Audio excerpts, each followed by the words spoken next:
इसको आप सिलेक्ट करें,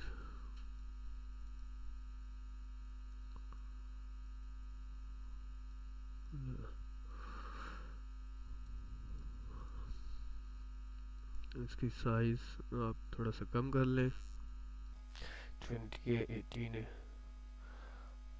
अब यहाँ पे हम आ जाते हैं, इसका भी साइज थोड़ा सा कम।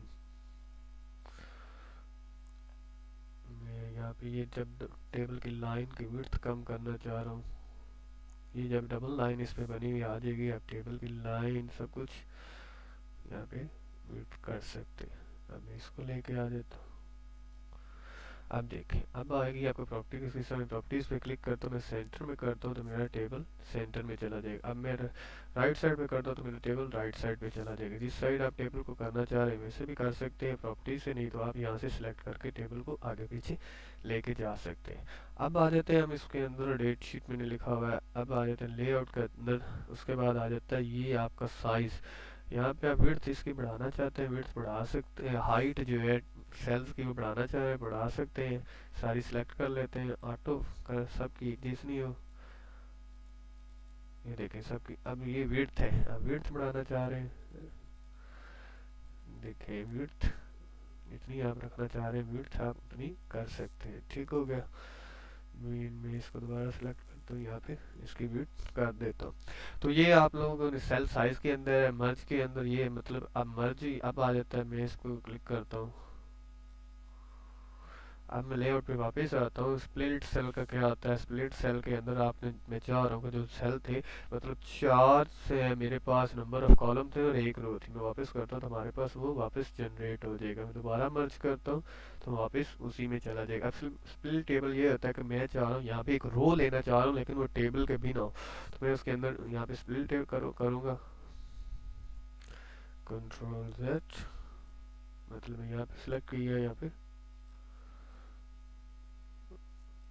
ये देखें हमारे पास 2 टेबल जनरेट हो चुके हैं, वहाँ से स्प्लिट हो चुका है, टेबल हाफ हो चुका है।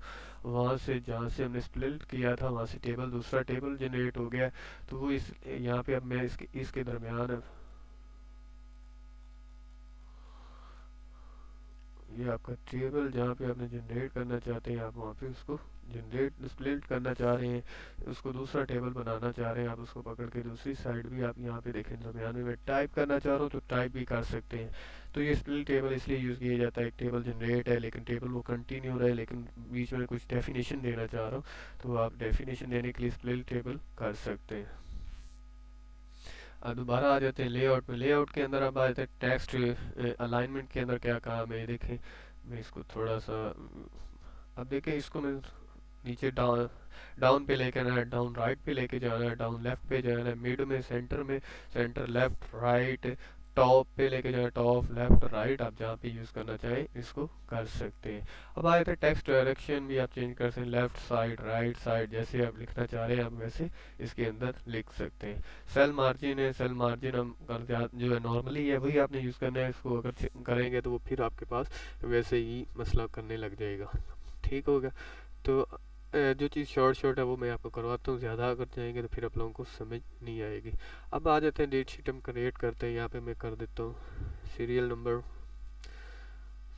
जब हमने नेक्स्ट सेल में जाना है अगर कीबोर्ड के ज़रिए तो आपने टैब का बटन यूज़ करना है। सब्जेक्ट डेट और डे 1 2 3 4 5 6 7, चले जी हमारे 7 पेपर है तो 7 तक हम कर लेते हैं। यहाँ पे अगर math, Urdu, ENG English, bio, chemistry, PHY physics, अगर इसके बाद हमारा इस्लामियत। ठीक हो गया। अब यहाँ पे डेट टाइम जनरेट करते हैं हम, मतलब 23/2/21, 24/2/21, जो भी आप फॉर्मेट अपना टाइम का करना चाह रहे हैं वो कर सकते हैं।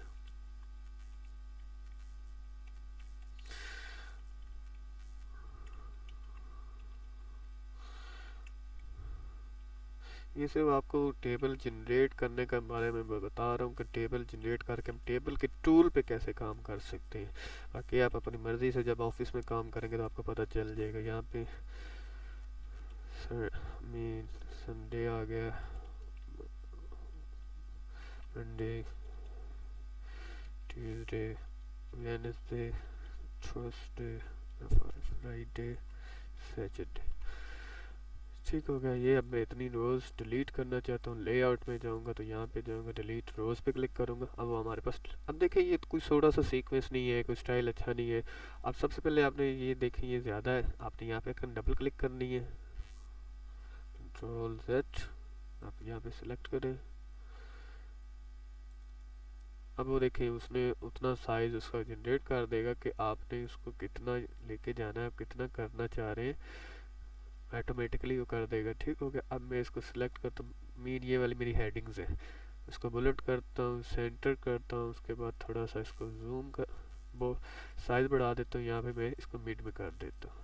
अब ये वाला है, ये मैं चाह रहा हूँ मिड में हो जाए, इसका भी साइज़ ये भी बोल्ड हो जाए। ठीक हो गया। अब ये चीज़ें इसको मैं सेलेक्ट करता हूँ लेआउट, और ये मिड में चले जाएंगे। अब थोड़ा सा हमारे पास टेबल जूम जो है ना अच्छा हो गया, टेबल की थोड़ी सी हमारे पास लेआउट अच्छी आ रही है, दिखने में हमारी चीज़ अच्छी आ रही है। आप जितना पूरे पेज पे लेके जाना चाह रहे हैं अपना साइज़ वैसे बढ़ाते जाएंगे, ये बढ़ता जाएगा। अब मैं थोड़ा सा इसको भी कर देता हूँ।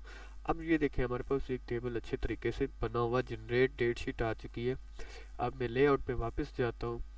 अब आ जाता हूँ डिज़ाइन के अंदर। मेन अब मैं आप टेबल का डिज़ाइन यहाँ से सिलेक्ट कर सकते हैं, किससे आप टेबल स्टाइल है, मैं ये वाला स्टाइल दे देता हूँ। देखते हैं टेबल का आप स्टाइल चेंज करना चाह रहे हैं, ये टेबल के टूल्स के लेआउट के अंदर मौजूद है। यहाँ पे बॉर्डर है, आप देखें मैं बॉर्डर को ये सिलेक्ट करता हूँ, बॉर्डर का साइज़ ये करता हूँ ये वाला। अब मैं करता हूँ ऑल बॉर्डर्स के ऊपर, कंट्रोल A करता हूँ, दोबारा क्लिक, इसको सिलेक्ट कर लें सब टेबल को आपने। अब मैं बॉर्डर्स पे जाता हूँ, आउटसाइड बॉर्डर देखें हमारे पास वो वाला स्टाइल आ गया। दोबारा मैं सिलेक्ट करता हूँ ये वाला बॉर्डर्स। अब हमारे पास वो स्टाइल जो आप बॉर्डर का स्टाइल करना चाह रहे हैं, शेडिंग यहाँ पे देना चाह रहे हैं, ये आप पूरे टेबल की शेड करना चाह रहे हैं, आप यहाँ पे टेबल डिज़ाइन के अंदर काम कर सकते हैं। कैसे टेबल के अंदर आपने काम करना है, टेबल डिज़ाइन के अंदर डिज़ाइन है टेबल का, आप टेबल का डिज़ाइन कोई भी चेंज कर सकते हैं। ठीक हो गया। मॉडिफाइड टेबल्स, आप मॉडिफाइड टेबल्स कर सकते हैं। क्लियर सेल करता हूँ, यहाँ पे वो जितना भी था वो सब का सब ख़त्म हो चुका है। दोबारा ऑल बॉर्डर्स पे करता हूँ तो ऑल बॉर्डर्स हमारा टेबल के आ जाएंगे। अगर लेआउट पे वापस आता हूँ मैं डिज़ाइन पे, तो ऑल बॉर्डर्स पे करता हूँ तो ऑल बॉर्डर्स हमारे पास आ जाएंगे। अब उसके बाद आ जाते हैं नीचे, न्यू टेबल स्टाइल आप जनरेट करना चाह रहे हैं, न्यू टेबल स्टाइल भी आप जनरेट कर सकते हैं। ठीक हो गया। यहाँ पे मैं दोबारा साइज़ करता हूँ कम कर, और ये वाली लाइन है इसकी लाइन 3 फीट। अब हमारे पास रेंडमली जो डिफ़ॉल्ट है वही आ गया। अब एक चीज़ रहेगी लेआउट में, हम चाह रहे हैं ये फार्मूला ये आप लोगों को मैं जाके एक्सेल के अंदर करवाऊंगा। अब आ जाते हैं कन्वर्ट टू टेक्स्ट। टेबल के अंदर जो लिखा हुआ है कन्वर्ट टू टेक्स्ट करना चाहते हैं, मैं टैब्स कॉमेंट्स में करता हूँ, ओके करता हूँ। तो ये देखें अब हमारे पास ये टेक्स्ट में आ चुका है, टेबल ख़त्म हो चुका है। तो ये टेबल को आप टेक्स्ट के अंदर कन्वर्ट करना चाह रहे हैं तो आप ये भी कर सकते हैं। तो ये आप लोगों को समझ आ गई होगी आज के लेक्चर के अंदर हमने टेबल के अंदर कैसे काम करना है, टेबल के रोज़ कैसे जनरेट करनी है, टेबल की हमने जो ये देखें यहाँ पे मैं सेलेक्ट करके आप राइट साइड पे टेबल क्लिक करेंगे तो यहाँ पे भी बता रहा है इंसर्ट रो, डिलीट सेल वगैरह सब कुछ यहाँ पे बता रहा होता है। टेबल लेआउट के अंदर टेबल की डिलीट, टेबल इंसर्ट जो भी आप यहाँ पे करना चाह रहे हैं, डिज़ाइन के अंदर स्टाइल, उसके बॉर्डर आप जो करना चाह रहे हैं वो कर सकते हैं।